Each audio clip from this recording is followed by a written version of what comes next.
कक्षा 11वीं CGPSC भूगोल का, है ना। आज का जो हमारा टॉपिक है ये भूगोल का टॉपिक है। भूगोल का चैप्टर नंबर 6 भू आकृतिक प्रक्रियाएं, है ना। इस चैप्टर को हम थोड़ा सा समझेंगे। इसमें हम सबसे पहले बात करेंगे पृथ्वी की आंतरिक संरचना के बारे में, है ना। थोड़ा इंपॉर्टेंट टॉपिक है। भू आकृतियों के बारे में समझने के लिए हमें सबसे पहले पृथ्वी की आंतरिक संरचना को समझना ज्यादा जरूरी है, क्योंकि पृथ्वी के अंदर क्या है ना। इसी से तो डिसाइड होगा कि पृथ्वी के ऊपर क्या है, पृथ्वी के अंदर किस प्रकार की चट्टान है। तो जैसी चट्टान होगी वैसे ही मिट्टी होगा, और वैसे ही क्या होगा, वहां पर जीव जंतु, पेड़ पौधे और फसल उगेंगे। उसी प्रकार की जैव विविधता वहां पर पाई जाएगी। तो पृथ्वी के अंदर क्या है ये जानना बहुत जरूरी है ना। उसके बाद पृथ्वी के बाहर क्या है इसकी हम व्याख्या कर सकते हैं कि यहाँ पर ये चीज क्यों है। जैसे हमारे छत्तीसगढ़ में ही देखोगे तो छत्तीसगढ़ में कोरिया तरफ जाओगे तो पूरा सरगुन का पेड़ मिलता है, दक्षिण में बस्तर संभाग में जाएंगे तो पूरा साल का पेड़ मिलता है, बाकी जगह मिश्रित वन है। ऐसा क्यों है? क्योंकि अलग अलग जगह पृथ्वी के अंदर अलग अलग चीजें पाई जाती है, अलग अलग प्रकार की चट्टानें पाई जाती है। इसी कारण वहां पर के जंगल और वहां खेती किसानी और हर प्रकार की चीजें वहां पर अलग अलग है। ठीक है, तो हम यहाँ पर बात करेंगे पृथ्वी की आंतरिक संरचना। तो ध्यान दीजिए पृथ्वी की आंतरिक संरचना, ये देखिए यहाँ पर मैं एक पृथ्वी बना दिया। अब देखो ये जो हमारा पृथ्वी है पूरी तरह गोल नहीं है, ध्रुवों की तरफ थोड़ा चपटा है। कहने का मतलब क्या है, ये ज्यादा है और ये कम है ना। जैसे एक बॉल, सिंपल सा बॉल होता है या गुब्बारा होता है, गोल गुब्बारा, उसको हम ऊपर से दबा के चिपटा देते हैं, कुछ ऐसा है ना, एक संतरे के आकार में, चपटा आकृति में। ठीक है, ये हमारी पृथ्वी। पृथ्वी से संबंधित सामान्य जानकारी, कुछ कुछ चीजें, जैसे पृथ्वी का सबसे ऊंचा चोटी कौन सा है सभी लोग जानते होंगे, माउंट एवरेस्ट, है ना। माउंट एवरेस्ट जो कि नेपाल में है, माउंट एवरेस्ट। इसकी ऊंचाई कितनी है? 8,848 मीटर, 8,848 मीटर। पृथ्वी की सबसे गहरी जगह कहां पर है? तो पृथ्वी की सबसे गहरी जगह कहां पर है? तो पृथ्वी की सबसे गहरी जगह है प्रशांत महासागर में, यहाँ पर है ना। प्रशांत महासागर में एक जगह है और उसका नाम क्या है? नहीं, Mariana trench. Mariana trench, yes sir, Mariana trench. ठीक है, जिसकी गहराई है 10,911 मीटर।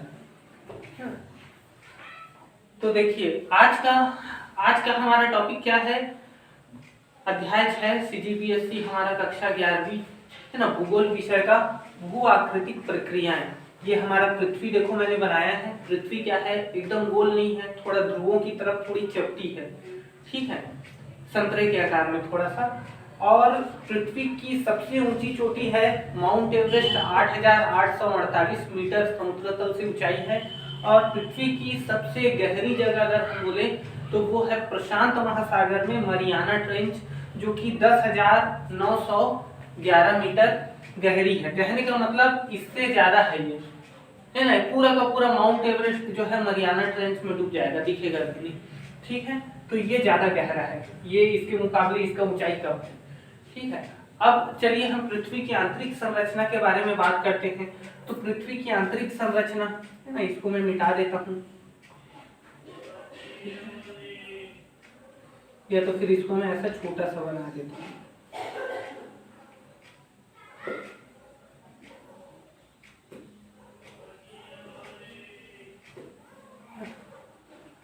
पृथ्वी की आंतरिक संरचना अगर हम देखें तो सबसे पहला क्या आता है हमारा? भूपर्पटी।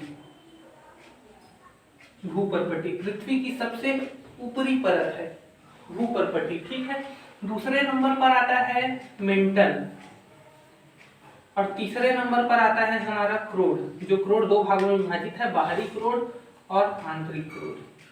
ये है आंतरिक क्रोड, और ये है बाहरी क्रोड। ठीक है, तो ये हमारे पृथ्वी की सबसे बाहरी सतह है, जिसको हम क्या बोलते हैं? भूपर्पटी या क्रस्ट। क्रस्ट। पृथ्वी का मध्य में पाया जाता है मेंटल, है ना, मेंटल। और पृथ्वी के अंदर में होता है क्रोड, जिसको अंग्रेजी में कोर बोलते हैं। कोर दो भागों में होता है, एक इंटरनल कोर और एक्सटर्नल कोर, ठीक है, ये कोर है। ये अगर हम अपनी पूरे पृथ्वी को देखें तो पूरे पृथ्वी को अगर हम 100% मानते हैं तो भूपर्पटी देखो कितना प्रतिशत होगा, अंदाजा लगाओ कितना प्रतिशत होगा तुम्हारे हिसाब से। 0.5%। सोचो, पूरी पृथ्वी के 100% अगर हम पूरी पृथ्वी को मानते हैं तो पूरी पृथ्वी के 0.5% में भूपर्पटी है, मतलब सागर और महासागर है। और सागर और महासागर है, इसमें भी क्या है, 70% से ज्यादा तो महासागर ही है। तो हम बताओ कितने छोटे से जगह में रहते हैं और पृथ्वी कितना विशाल है, ठीक है। अब मेंटल को देखो, मेंटल का प्रतिशत कितना होगा, तो मेंटल का प्रतिशत है 83%। सबसे बड़ा हिस्सा में मेंटल ही फैला हुआ है। ये द्रव अवस्था में होता है, ये ठोस अवस्था में होता है। और क्रोड जो है ना, तो एक्सटर्नल क्रोड, बाहरी जो क्रोड है वो द्रव अवस्था में होगा और इंटरनल क्रोड जो है ठोस अवस्था में होगा, ठीक है। क्रोड का कितना परसेंट हिस्सा है, तो क्रोड का है 16%। क्रोड कितना परसेंट में है, तो क्रोड है 16%। पूरी पृथ्वी को अगर हम 100% माने तो पूरी पृथ्वी का 1% भी भूपर्पटी नहीं है। 0.5% बस क्या है, भूपर्पटी है। और लगभग पूरा तो क्या है, मेंटल ही है। और क्रोड का हिस्सा मात्र 16% है। ये दो भागों में बटा है, बाहरी क्रोड और आंतरिक क्रोड। भूपर्पटी की अगर हम बात करें कितना मोटा है ये भूपर्पटी, तो ये हमारा जो भूपर्पटी है 8 किलोमीटर से 40 किलोमीटर मोटा है। जैसे यहाँ पर 8 किलोमीटर होगा, एकदम गहरा है, थोड़ा सा खोदेंगे भूपर्पटी खत्म हो जाएगा, मेंटल चालू हो जाएगा। और यहाँ पर देखो माउंट एवरेस्ट में एकदम ऊंचाई है, हाइट, तो कहीं भूपर्पटी 8 किलोमीटर है तो कहीं 40 किलोमीटर है, क्योंकि भूपर्पटी एकदम सतत नहीं है हर जगह, कहीं मोटा कहीं पतला, कहीं जमीन है तो मोटा हो गया, कहीं सागर महासागर है तो पतला हो गया वहां से। तो इस प्रकार भूपर्पटी की मोटाई या ब्रेथ कितना है, 8 से लेकर के 40 किलोमीटर। और वही अगर हम मेंटल की मोटाई देखें, है ना, ये तो भूपर्पटी की मोटाई हो गया, वही अगर हम मेंटल की मोटाई देखें तो मेंटल का मोटाई है 2895 किलोमीटर। मेंटल का मोटाई है 2895 किलोमीटर। और अगर हम बात करें हमारे क्रोड की, तो क्रोड को यहाँ से यहाँ तक अगर हम नापें, है ना, क्रोड का मोटाई या क्रोड की त्रिज्या बोल सकते हैं, क्योंकि कोई चीज है उसका मोटाई देखेंगे, लेकिन अगर कोई गेंद जैसा है उसका मोटाई नहीं, उसको त्रिज्या बोलते हैं। तो क्रोड की जो त्रिज्या है वो कितना होगा, तो क्रोड का त्रिज्या है 1255 किलोमीटर। 1255 किलोमीटर। एक बार फिर से यहाँ पर से समझिए, ये हमारी पृथ्वी है जो कि ध्रुवों की तरफ से थोड़ी चपटी है। पृथ्वी का सबसे ऊंचा जगह कौन सा है, माउंट एवरेस्ट नेपाल में है। नेपाल में माउंट एवरेस्ट नहीं बोलते लोग, सागर माथा बोलते हैं इसको, ठीक है। 8848 मीटर ऊंचाई है ना, ऊंचाई। और मीटर बोल रहा हूँ, ठीक है, किलोमीटर नहीं याद रखना, मीटर बोल रहा हूँ। और पृथ्वी की सबसे गहरी जगह है प्रशांत महासागर में मारियाना ट्रेंच, अभी तक का ज्ञात सबसे गहरी जगह कितना है, 10,911 मीटर गहरा है वो समुद्र तल से। और पृथ्वी जो है, पृथ्वी की संरचना अगर हम देखें तो पृथ्वी कुछ परतों में बनी हुई है। ये सबसे बाहरी परत है क्रस्ट या भूपर्पटी, और दूसरे नंबर पर आता है हमारा मेंटल, और तीसरे नंबर पर है क्रोड। क्रोड दो भागों में बटा हुआ है, आंतरिक क्रोड और बाहरी क्रोड। भूपर्पटी पूरे पृथ्वी का केवल 0.5% है और क्रोड पूरे पृथ्वी का 16% है। और वहीं अगर हम मेंटल की बात करें तो ये पूरी पृथ्वी का 83% है, 83% ना, ऑफ होल वर्ल्ड।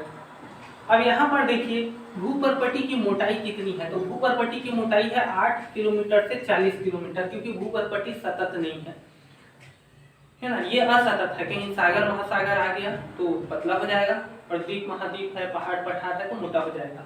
तो 8 किलोमीटर से 40 किलोमीटर क्या है इसकी मोटाई की। अब इसको मैं किलोमीटर में बता रहा हूँ, ठीक है, ध्यान देना। और ये जो था ये मैं मीटर में बता रहा था।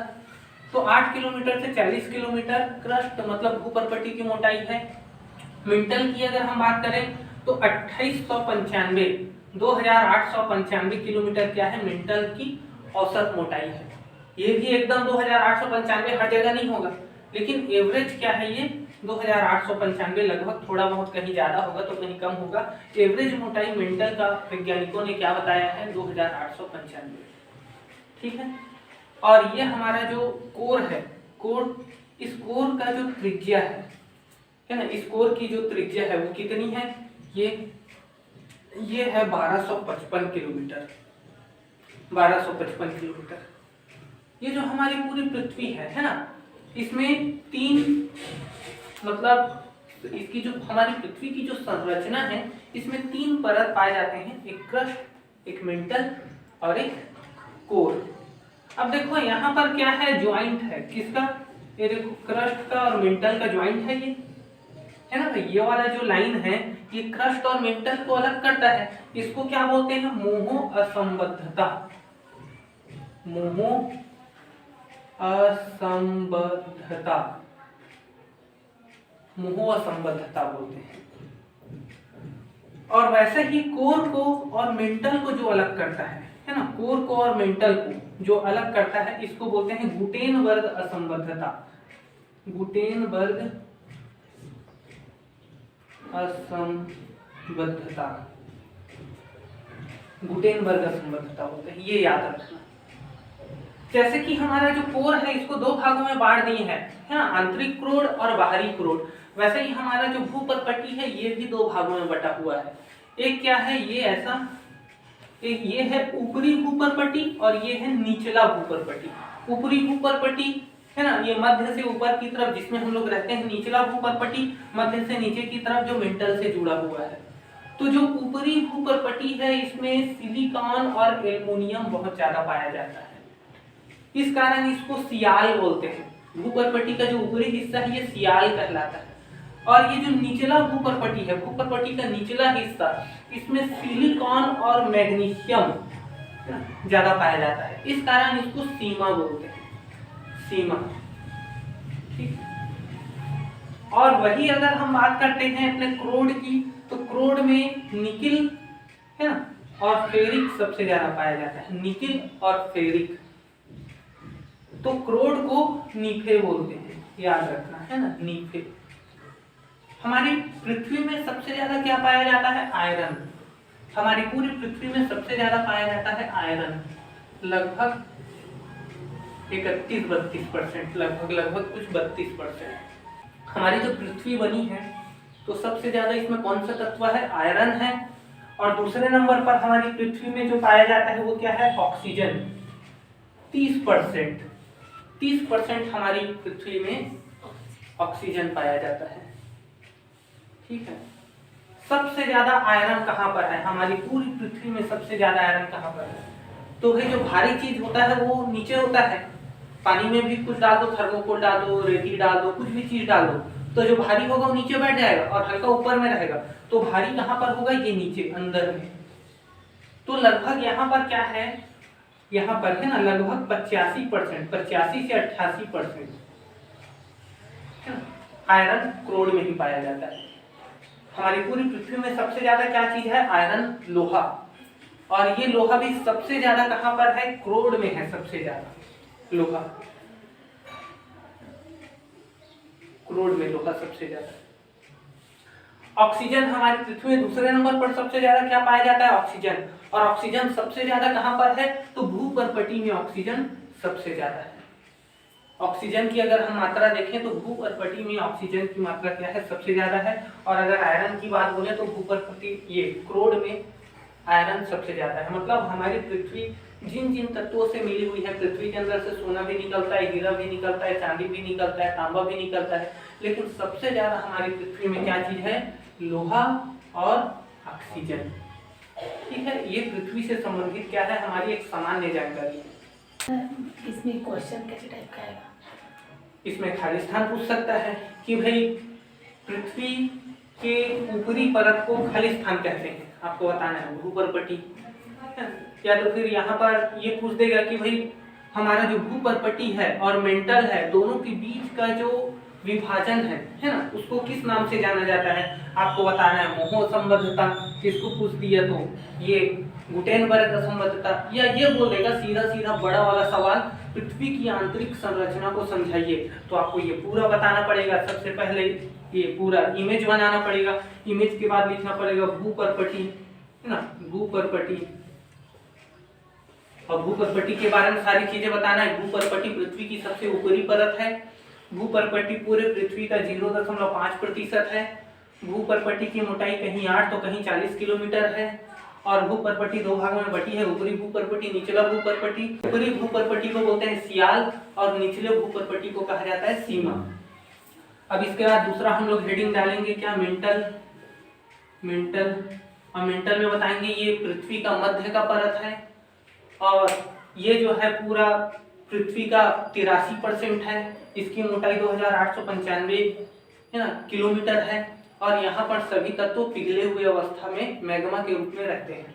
और तीसरे नंबर पर हम बताएंगे क्रोड। क्रोड इसकी मोटाई 1255 किलोमीटर है। इसमें निकिल और फेरिक सबसे ज्यादा मात्रा में पाया जाता है। ये पृथ्वी का सबसे आंतरिक केंद्रीय भाग है। पृथ्वी का क्या है, ये सबसे केंद्रीय भाग है ना। यहाँ पर ये जो है दो भागों में बटा है, आंतरिक क्रोड और बाह्य क्रोड।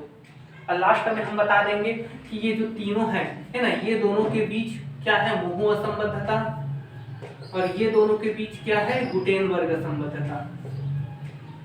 गुटेनबर्ग असंबद्धता ये लास्ट में बता देंगे। हो गया ये बढ़िया दीर्घ उत्तरीय सवाल, क्लियर है। चलिए बराबर देखो है ना, यहाँ पर एक इम्पोर्टेंट सवाल क्या है, भू आकृतिक प्रक्रियाएं हमारे भूमि की जो आकृति है ये बदलते रहती है। क्यों बदलते रहती है, क्योंकि इस पर बल लगता है। एक सवाल है प्रतिबल किसे कहते हैं, प्रतिबल।